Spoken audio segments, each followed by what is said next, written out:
என்ன பண்ணிட்டு இருக்கீங்க? சமையல் பண்றோமோ இல்லையோ அச்சுமா, ஆனா பில்டப்ப மட்டும் கரெக்டா கொடுத்துறணும். ஆமா, அந்த பதிவை கரெக்டா போட்டு கண்டிப்பா போட்டுறோம். வணக்கம் மக்களே. சோ இப்போ என்னன்னா, எங்க ஊர் ஸ்பெஷல் வந்து கொத்துக்கறி கோலா உருண்டை அப்படின்றது எங்க ஊர்ல ரொம்ப ஸ்பெஷல். சோ அது எப்பவுமே இருக்கும். இன்னைக்குதான் பிரியாணி செஞ்சிருக்காங்கல்ல, இன்னைக்கு அம்மா வீட்டு சாப்பாடு. அம்மா வீட்டுல தான் எப்பவுமே இங்க இருந்தாலே அம்மா வீட்டு சாப்பாடு தான் எங்க அண்ணி சூப்பரா செஞ்சாங்க.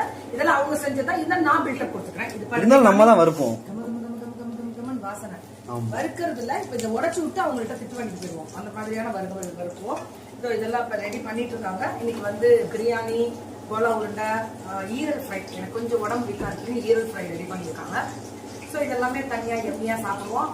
அச்சுமாதான் இதெல்லாம் எனக்கு காலத்துல போய் வாங்கிட்டு வந்து கொடுத்தோம். அந்த லீவ் இப்ப செமஸ்டர் லீவுனால அவங்க இருக்கான். அதனால அச்சு நானும் இந்த ரீல்ஸை போட்டுட்டு இருக்கோம்.